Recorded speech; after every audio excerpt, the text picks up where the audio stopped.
Au début, j'avais le Troufignon comme une pièce de 3 centimes, et maintenant c'est une pièce de 5 francs. Alors je divorce, et sa copine, elle lui dit, t'es idiote, tu vas pas bouleverser ta vie pour 4 francs 95.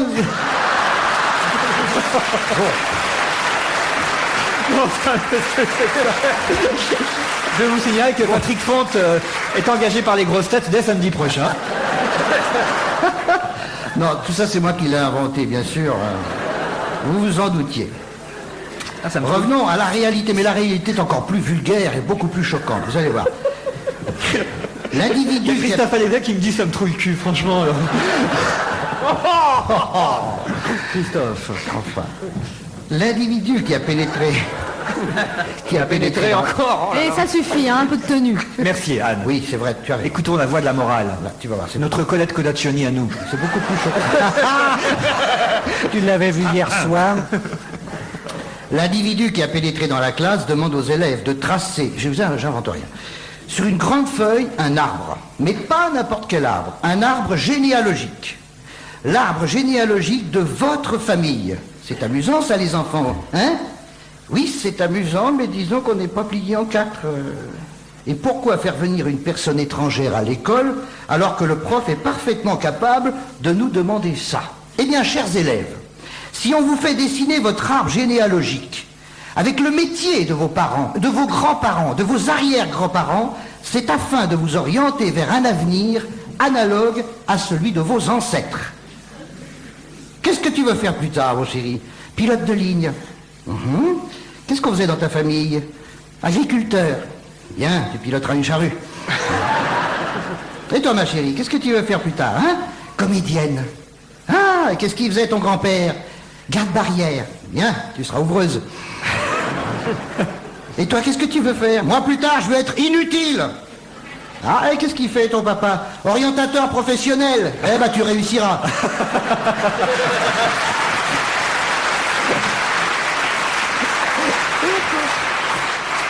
Car il s'agit bien d'orienter dès l'âge de 11 ans des élèves dont l'avenir est déjà moulé dans un tuyau qui se déverse hors des facultés. Hein? Pas besoin de faire un dessin, parce que monsieur, on a trop d'étudiants et pas assez de plombiers. Hein? On se plaint du mauvais état des chiottes dans les facs, mais s'il y avait des plombiers, hein? Il y aurait de bonnes chiottes. Il y aurait de bonnes chiottes. D'accord? C'est pas toujours drôle de déboucher des tuyaux pleins de saloperies, mais hein? Tu peux dire WC, hein. Il y aurait de bonnes WC dans les chiottes. D'accord? Il y a des WC qui se perdent. D'accord, c'est pas toujours drôle de déboucher des tuyaux pleins de saloperies, mais hein? Faut savoir ce qu'on veut. Des facultés pleines ou des tuyaux vides? Sans compter que dans les facultés, c'est racailles et compagnie. Sexe, drogue, graffiti partout. Je te foutrais tout ça dans une usine avec un balai sans brosse. Pour faire durer le plaisir. Il y a des étudiants qui disent les locaux provisoires, ça peut plus durer.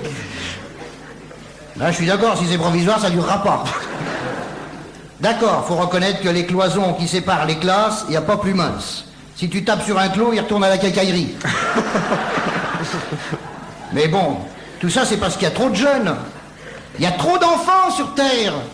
Tiens, dans la salle, là, que ceux qui sont désirés lèvent la main.